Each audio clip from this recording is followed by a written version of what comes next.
The Galactic Council had done this 847 times before. Every time a new species discovered faster than light travel, the same process began. First came the watching period, then the careful approach, followed by the formal invitation to join galactic civilization. It was a system that had worked perfectly for over 3,000 years. Observer Zeth Kalin floated in his invisible ship near the giant planet the humans called Jupiter. His 4 eyes watched the crude metal vessel approaching the meeting point. The human ship leaked radiation like a broken container. Its hull was thick and ugly compared to the elegant curves of proper starships. Yet somehow these primitive creatures had built something that could travel between stars. The Council had been watching Earth for 200 years. They expected humans to develop space travel in another 500 years, maybe more. But here they were, centuries ahead of schedule, flying through space in what looked like a metal box with engines attached to it. Commander Jake Harrison sat in the captain's chair of the UES Phoenix. Around him, his small crew worked at their stations.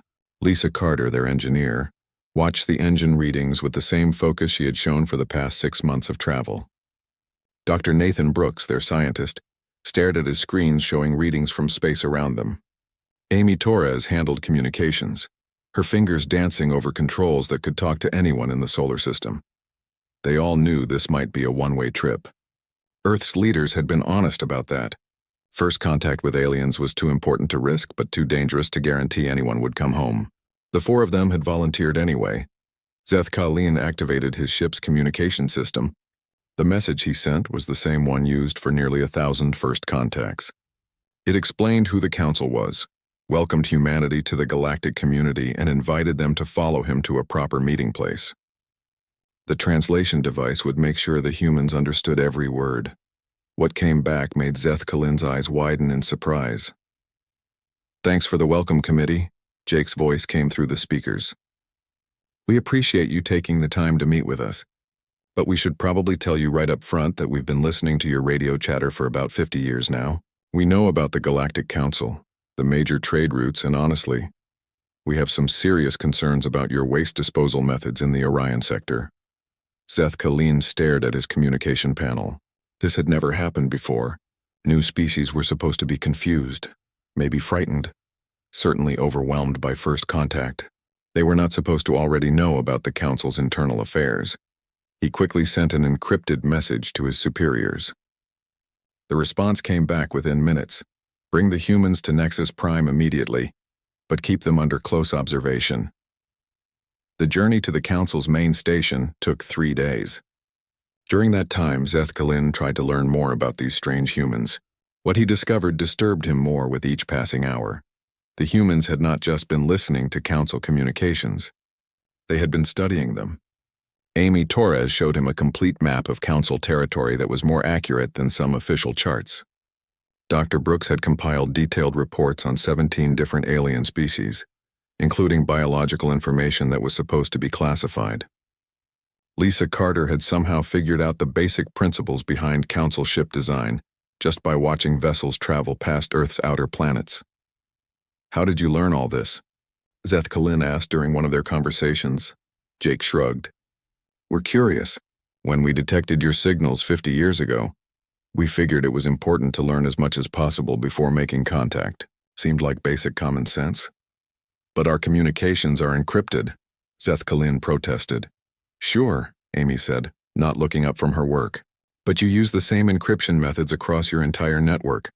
Once we figured out the pattern, it was just a matter of time. Plus, you broadcast a lot of stuff in the clear. Traffic control, weather reports, public announcements. We learned your languages from those. This was impossible. The Council's encryption had been tested by the greatest minds in galactic civilization. How could a primitive species break it in just 50 years? Also," Dr. Brooks added, "we noticed that several of your member species seem to have some serious health issues. The Korthani show signs of a genetic disorder that should be easily treatable. The Veliks have what looks like a nutritional deficiency, and the Zephyrians appear to be dealing with some kind of environmental poisoning. We brought medical supplies if you think they might be helpful." Zeth Kalin felt a chill run through his scales. The humans had identified health problems that the Council's own medical experts had missed, or in some cases, had been trying to solve for decades.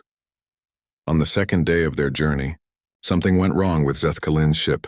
A cooling system failed, threatening to shut down his life support within hours. He sent an emergency signal to the nearest council vessel, knowing it would take them at least 6 hours to reach him. "We can help with that," Jake offered when he heard about the problem. "Your ship is not compatible with our technology," Zethkalin replied. "Maybe not directly," Lisa said, "but cooling systems work pretty much the same way everywhere. Mind if I take a look?" Against his better judgment, Zethkalin allowed Lisa to examine his ship's systems. Within an hour, she had identified the problem and created a temporary fix using spare parts from the Phoenix.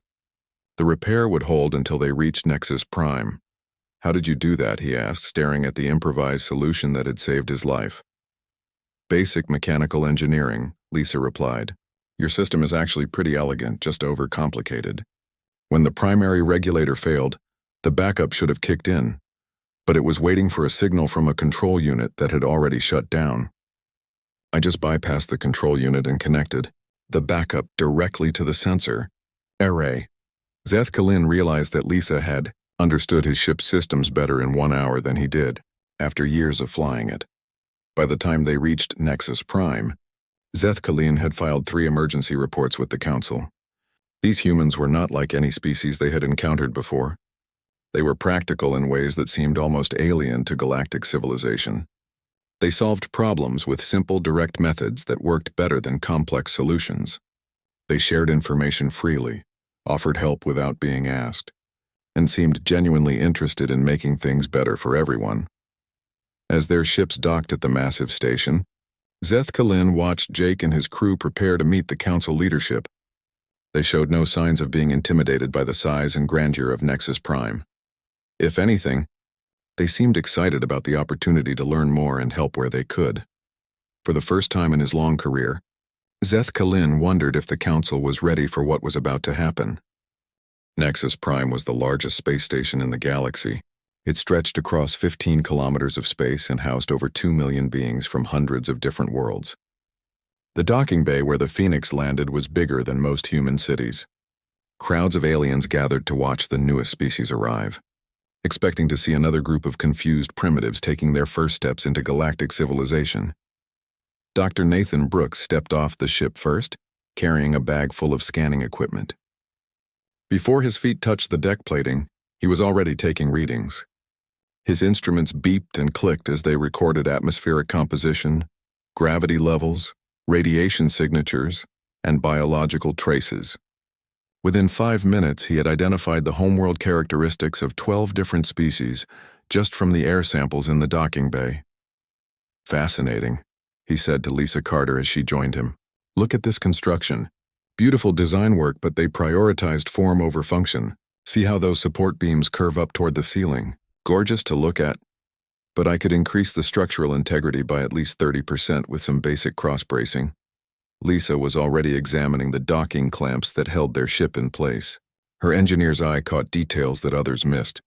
"These are really elegant," she told Nathan, running her hand along the smooth metal. "But why use 47 moving parts when 8 would do the same job better? And look here. They have 3 separate backup systems when one good backup would be more reliable." Amy Torres had spent the docking procedure mapping the communication networks around them, not by hacking into systems or breaking security, but simply by listening and asking polite questions of the docking control staff. Her training in communications meant she noticed patterns that others overlooked. "Captain," she said quietly to Jake, "their cybersecurity is interesting, very sophisticated in some ways, but with some basic vulnerabilities, kind of like what we had back in the 1990s, but with better encryption." Council Administrator Velmore Shan had overseen first contact procedures for over 800 species. The process was always the same. New civilizations arrived confused and overwhelmed by the scale and complexity of galactic society. They needed weeks or months of careful guidance to understand even basic concepts. The administrator expected to spend days explaining simple things like gravity generators and universal translators. Instead, Jake Harrison walked up to him and said, "Administrator Velmore Shan, thank you for hosting us. We're excited to learn more about the Council and see how we might work together. We brought some samples of human technology and culture to share with you. What's the next step in your evaluation process?" The administrator blinked his large eyes in surprise. Most species spent their first hour on Nexus Prime just staring at the alien architecture and trying to understand where they were. Jake was treating this like a business meeting. Well, the administrator said, consulting his notes, we typically begin with an orientation session where we explain galactic civilization and the Council's role in maintaining peace and order. That sounds great, Jake replied. But we've been studying your public records for 50 years, so we have a pretty good understanding of the basics. Maybe we could skip ahead to the parts we don't know about yet. We're particularly interested in your trade regulations and environmental protection policies. Dr. Brooks was already making friends with the station's science staff. Within an hour, he had identified 17 different atmospheric compositions in use throughout the station, cataloged the biological requirements of 23 species, and offered suggestions for improving the medical facilities. His approach was simple and direct. He saw problems and thought of solutions. Your Korthani Medical Bay is set up for their high-gravity homeworld, he told Chief Medical Officer Dex Varmon, but the artificial gravity in that section is calibrated for standard galactic levels. That's why they keep having circulation problems during treatment. If you increase the gravity by just 15% in their medical rooms, their recovery times would improve dramatically. The Chief Medical Officer stared at his diagnostic equipment. He had been wondering about Korthani circulation issues for months. This human had solved the problem in 20 minutes. Lisa Carter had found her way to the engineering section, where she was having animated discussions with the technical staff about power distribution and structural design. Her enthusiasm was infectious, and soon she had a crowd of alien engineers gathered around her as she sketched improvements on a handheld tablet. See, your power grid is really sophisticated, she explained to Chief Engineer Torcavel, but you're routing everything through these central distribution nodes. That creates bottlenecks and single points of failure. If you distributed the load across a mesh network instead, you'd get better efficiency and much better redundancy. Chief Engineer Tor Cavell looked at Lisa's sketches. The design was simpler than their current system, but he could see immediately that it would work better. Why didn't we think of this, he asked. Different perspectives, Lisa shrugged. We design our systems to be maintainable and repairable in the field. When something breaks, we need to be able to fix it quickly with whatever parts we have available. That tends to make us think in terms of simple, robust solutions. Amy Torres had spent her time learning about the station's communication systems. She discovered that while the technology was advanced, the protocols and procedures were inefficient. Information took hours to flow between departments that should have been sharing data instantly. Security updates were delayed because they went through too many approval layers. Emergency communications were slowed down by systems designed for formal diplomatic messages. Your hardware is amazing, she told Communications Director Nex Resol, but your software architecture is holding you back. You're treating every message like it needs diplomatic review, even internal maintenance requests. If you set up priority channels for different types of communication, you could speed up your entire operation. The communications director had been dealing with slow information flow for years. It was just accepted as the way things worked in a complex galactic civilization. Now this human was suggesting it didn't have to be that way. By the end of their first day on Nexus Prime, the human crew had identified dozens of inefficiencies and offered practical solutions for most of them. They had made friends with staff members from 6 different departments. They had improved 3 critical systems just by pointing out obvious problems that everyone else had gotten used to living with. Administrator Vel Morshan found himself in his office late that evening, reviewing reports from department heads. Every single report mentioned the humans, not because they had caused problems, but because they had solved them. The humans were helpful in ways that no previous species had ever been. Most new species spent weeks learning how to function in galactic society. The humans had spent one day teaching galactic society how to function better.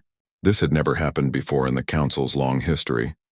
As he prepared his preliminary evaluation report, the administrator realized he was facing something unprecedented. These humans didn't need to be integrated into galactic civilization. They were ready to improve it. The Council had prepared their standard evaluation tests for humanity. These assessments had been refined over thousands of years and were designed to measure a species' technological development, cultural sophistication, and readiness for galactic society. Every species that joined the Council had gone through the same process. The results determined their status, trading rights, and role in interspecies affairs. Chief Evaluator Kex Mortan expected the humans to struggle with the tests. Their ship was primitive compared to Council standards. Their technology looked crude and inefficient. Most species failed several portions of the evaluation on their first attempt and needed years of guidance before they could meet galactic standards. The first test measured technological achievement. Species were expected to demonstrate their most advanced capabilities in areas like energy manipulation, exotic matter control, computational systems, or gravitational engineering. The council chambers filled with observers as Jake and his crew prepared their presentation. Most species brought holographic displays of their greatest achievements. They showed off massive construction projects, sophisticated weapon systems, or complex theoretical research. The presentations usually lasted for hours and included detailed explanations of advanced scientific principles. Jake's team set up a simple table in the center of the chamber. On it, they placed a collection of items that looked almost primitive compared to the advanced technology surrounding them. Lisa opened a small wooden box and pulled out a mechanical wristwatch. The device was made of metal and glass with tiny gears visible through a transparent back panel. This represents one of our core technological principles, Lisa explained to the assembled aliens. Precision through simplicity. This watch will keep accurate time for decades without any external power source. It can function in any environment where a human can survive. If it breaks, any skilled technician can repair it with basic tools. Every part serves a purpose and nothing is wasted. The council observers looked at each other with confusion. This was not the kind of advanced technology they expected from a spacefaring civilization. Where were the exotic energy sources, the quantum processors, the gravitational manipulators? Dr. Brooks stepped forward with what appeared to be a simple medical kit. This contains treatments for the 17 most common medical emergencies across known species, he said. But more importantly, it demonstrates our approach to universal solutions. He opened the kit and showed its contents. These are not the most advanced treatments available, but they work on any biology we've encountered. Simple, effective, and adaptable. To demonstrate his point, Dr. Brooks noticed that Council member Zorval Keth was favoring one arm. You're experiencing joint inflammation, he observed. Probably from the low gravity on this station compared to your homeworld. He pulled a small device from his kit and made some quick adjustments. This will reduce the inflammation and improve circulation. It's based on pressure therapy that works on any species with a vascular system. Within minutes, Zorval Keth was moving his arm freely for the first time in weeks. The treatment was simple, but it had solved a problem that the Council's advanced medical technology had failed to address. Amy Torres presented her contribution to the technological demonstration. Instead of showing off humanity's most powerful computers, she brought their latest artificial intelligence assistant. The system looked unimpressive compared to the massive quantum processors used by other species, but its capabilities quickly became apparent. Our AI isn't designed to be the smartest system in the room, Amy explained. It's designed to make every other system in the room work better. She connected her device to the Council's main computer network. Within minutes, her AI had analyzed the station's information flow, identified bottlenecks in data processing, and suggested improvements to 17 different subsystems. How is this possible? Asked Chief Technician Cor Valses. Our systems are far more advanced than anything your species has developed. Amy nodded. Absolutely.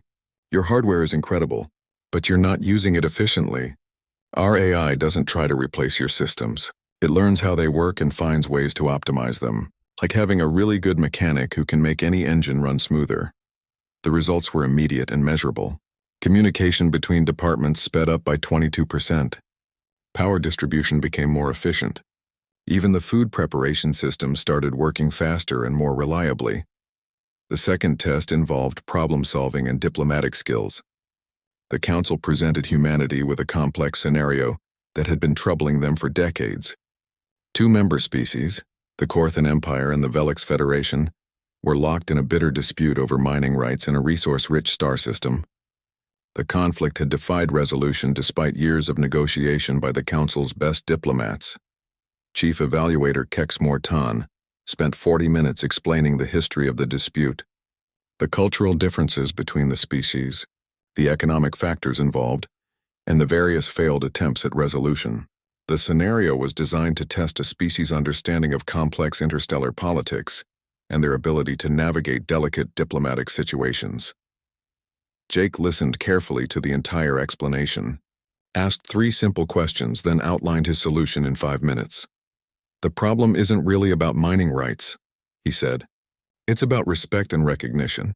Both species feel like the other doesn't value their contributions to galactic society. The resource dispute is just a way for them to compete for status." The council members looked puzzled. They had analyzed this conflict from every possible economic and political angle. How could the solution be about something as simple as respect? "Here's what I suggest," Jake continued. "First, redirect the main trade route through neutral space near both their territories. That increases traffic and commerce for everyone in the region. Second, establish a joint mining operation with shared profits and management responsibilities. Third, create a cultural exchange program where both species can showcase their achievements and learn from each other." He paused to let his words sink in. "The mining rights become irrelevant when both sides are working together and profiting equally. The status competition disappears when both cultures are being celebrated and recognized.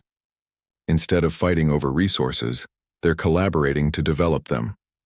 The solution was so simple and direct that the council chamber fell completely silent. Decades of complex diplomatic maneuvering had failed to resolve this conflict. Yet this human had identified the core issue and proposed a workable solution in minutes. Chief Evaluator Kex Mortan stared at his evaluation forms. None of the standard categories seemed to apply to what he had just witnessed. Humanity's technology was not the most advanced, but it was the most practical. Their diplomatic approach was not the most sophisticated, but it was the most effective. For the first time in his career, he was not sure how to evaluate a species that seemed ready to improve galactic civilization rather than simply join it. Emergency council sessions were rare events in galactic history. In over 3,000 years of operation, only 12 had been called to address threats to galactic stability. The 13th emergency session was called because of 4 humans and their simple solutions to complex problems. The Great Council chamber buzzed with nervous energy as representatives from hundreds of worlds gathered to discuss what to do about humanity. Chief Counselor Merjaven called the session to order, his 3 voices harmonizing in the traditional opening ceremony. Around the circular chamber, beings of every shape and size took their places, all united by one shared concern. These humans were changing everything.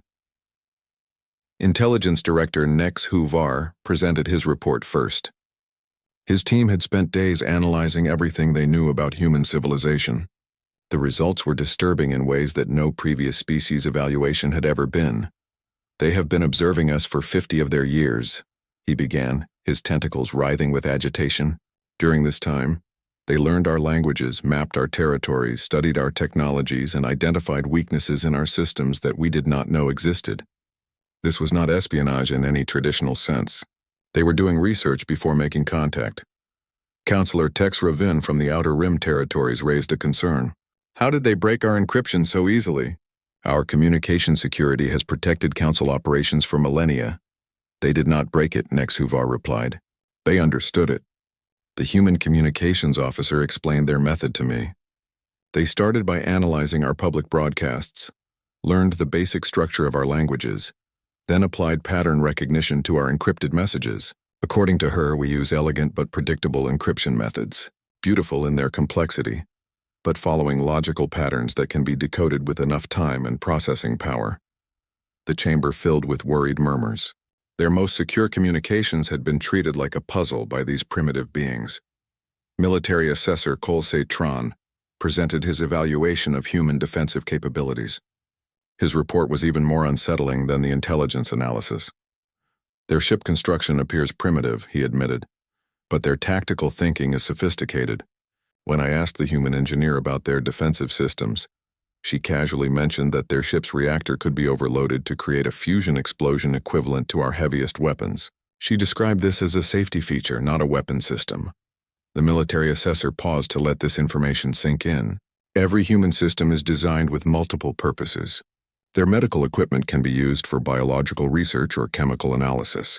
Their communication systems can jam enemy signals or coordinate complex operations. Their engineering tools can build structures or dismantle them. They do not separate civilian and military capabilities the way we do. Chief Medical Officer Yelko Prem had his own concerns to report. The human doctor has been treating patients in our medical bay for 3 days. In that time, he has successfully treated 17 different species and improved our emergency response protocols. His methods are simple but effective. More concerning, he has identified health problems in several council species that our advanced medical technology missed. What kind of problems? Asked Counselor Merjaven. Nutritional deficiencies, environmental toxins, genetic disorders that should have been obvious, but were masked by our complex diagnostic procedures. The human doctor uses basic observation and simple tests to identify problems that our sophisticated systems overlooked because they were looking for complicated explanations. Administrator Yelko Prem added his own disturbing observations. They have been helpful. Not just polite or cooperative, but actively helpful. The human engineer has fixed 3 major systems that we did not even know were malfunctioning. Their communications officer has been teaching our staff more efficient data management techniques. Their scientist has improved our recycling systems and reduced waste by 30%. The most troubling aspect of all these reports was the same theme. Humans were not asking for help or guidance. They were offering to provide it. Economic advisor Zorval Keth presented an analysis that shook the very foundation of council society.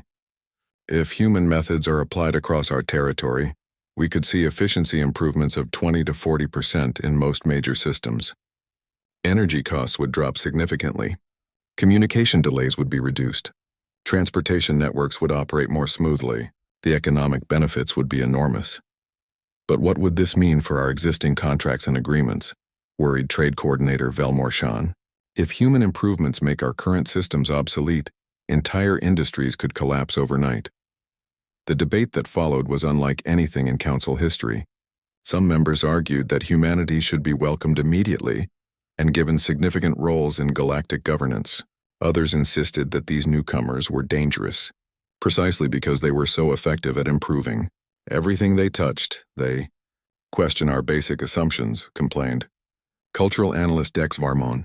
For 3,000 years we have operated on the principle that more advanced civilizations naturally become more complex and sophisticated.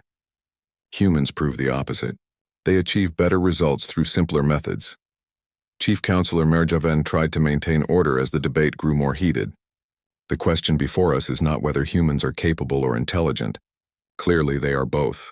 The question is what their presence will mean for galactic civilization as we know it. Historical advisor Kex Mortan provided some perspective. In our entire recorded history, we have never encountered a species that was ready to improve our society rather than join it. Every previous civilization needed our guidance to reach galactic standards. Humans appear to operate at a level we did not know was possible. The debate continued for hours, but gradually a consensus emerged. The evidence was overwhelming. Humanity's practical approach to technology and problem-solving was not just different from galactic norms. It was better. What do they want from us? Asked Chief Counselor Merjaven, returning to the fundamental question that had started this emergency session. Observer Zethka Lin, who had spent the most time with the humans, provided the answer. Trade partnerships, cultural exchange, and mutual cooperation. Standard diplomatic objectives. But they have already identified 17 areas where they can improve our existing systems and have offered to share these improvements freely. They do not want to conquer us or replace us. They want to work with us. The terrible realization settled over the chamber like a heavy blanket. For 3,000 years, the Galactic Council had been the teachers, guiding primitive species toward civilized behavior. Now they faced the possibility of becoming students. The vote, when it finally came, was closer than anyone expected. But the decision was clear.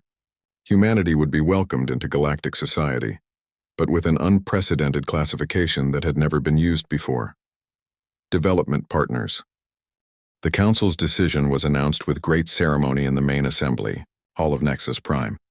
Chief Counselor Merjaven stood before representatives from hundreds of worlds and declared that humanity would be welcomed as full members of galactic civilization with the unprecedented status of development partners. It was a classification that had never existed before, created specifically because no existing category fit what humans brought to the galaxy. Jake Harrison and his crew stood in the center of the Great Hall, surrounded by thousands of alien beings who were applauding in dozens of different ways. Some clapped, others whistled, a few flashed colored lights, and many made sounds that human ears could not properly hear. The universal translator worked overtime to convert the celebration into something the humans could understand. "We are honored by your trust," Jake said when the noise died down. "Earth looks forward to working with all council species to build a better future for everyone." His words were simple, but they carried a weight that everyone in the hall could feel. This was not just another species joining galactic civilization. This was the beginning of something new. 6 months later, the first wave of human exchange specialists arrived at locations throughout Council territory. They came not as conquerors or teachers, but as partners ready to work alongside alien colleagues on shared problems. The results exceeded even the most optimistic projections. Dr. Sarah Martinez landed on Kepler Station in the Beta Sector with 2 suitcases and a head full of ideas about environmental systems. The station had been struggling with waste management and air recycling for decades. Complex solutions had been tried and had failed. Expensive equipment had been installed and had broken down. The station administrators expected Dr. Martinez to need months to understand their systems before she could offer any suggestions. Instead, she spent 3 days walking through every level of the station, talking to maintenance workers and examining the actual waste streams. Her solution was embarrassingly simple: redirect organic waste through the hydroponics bays before sending it to the main recyclers. The plants would filter out useful nutrients while the remaining waste would be easier for the machines to process. Cost of implementation was almost nothing. Efficiency improvement was over 60%. Captain Alex Johnson found himself assigned to coordinate supply lines across 3 star systems. The existing logistics network was a masterpiece of complex routing algorithms and sophisticated tracking systems. It was also slow, expensive, and prone to delays when anything went wrong. Alex looked at the whole system and saw what others had missed. It was designed by engineers who had never actually moved cargo from one place to another. His solution involved reducing the number of intermediate stops, simplifying the tracking paperwork, and giving local managers more authority to make decisions without waiting for approval from distant headquarters. Ships started arriving on schedule. Costs dropped by 30%. The sophisticated algorithms were replaced by simple rules that anyone could understand and follow. Professor Diana Walsh was sent to mediate a cultural conflict between 2 species who had been arguing for over a century. The Vorthak and the Zelani had fundamentally different approaches to family structure, property ownership, and social organization. Previous mediators had spent years analyzing the philosophical differences between the 2 cultures and proposing complex frameworks for coexistence. Diana spent 2 weeks living with both communities and discovered something that had been overlooked. The conflict was not really about cultural differences. Both species were struggling with the same problem of young adults leaving traditional communities to work in space stations and trading posts. The arguments about culture were really arguments about change and how to preserve identity in a modern galaxy. Her solution was to create joint programs where young Vorthak and Zelani could work together on space projects while maintaining connections to their home communities. Instead of competing over whose culture was better, both species started collaborating to help their youth adapt to galactic society while preserving what was valuable from their traditions. The changes rippled throughout Council territory. Problems that had seemed impossible began getting solved with approaches that seemed obvious once someone explained them.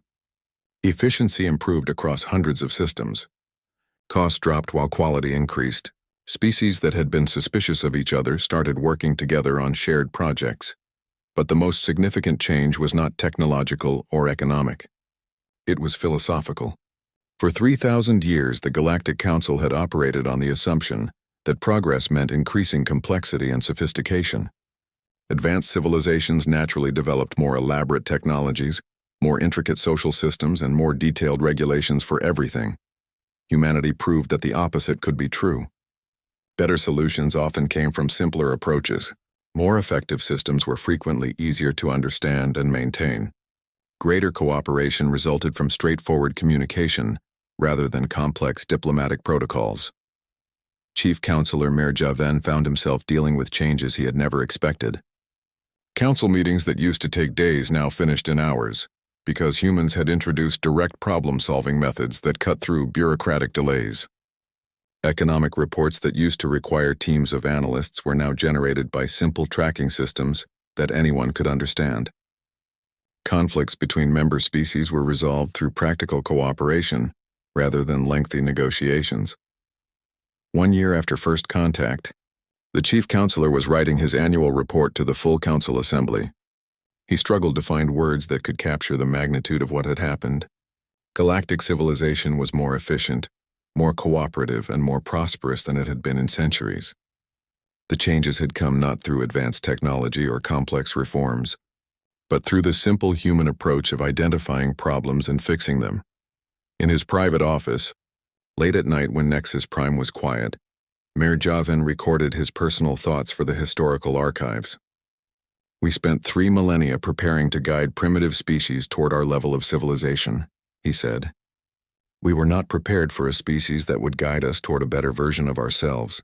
On Earth, similar transformations were taking place. Dr. Brooks had returned with medical knowledge that revolutionized human healthcare. Lisa Carter's engineering insights, combined with alien technologies, had advanced human manufacturing by centuries. Amy Torres had connected Earth to galactic communication networks in ways that opened up possibilities no human had ever imagined. But perhaps Jake Harrison's greatest contribution was the simple philosophy he had brought to first contact. When you encounter something bigger than yourself, the best way to become part of it is to help make it better than it was before. As humanity began its full integration into galactic society, both humans and aliens were discovering that the most profound changes often came from the simplest ideas. Sometimes the best way to join something greater was not to learn how to fit in, but to help everyone involved figure out how to work together more effectively.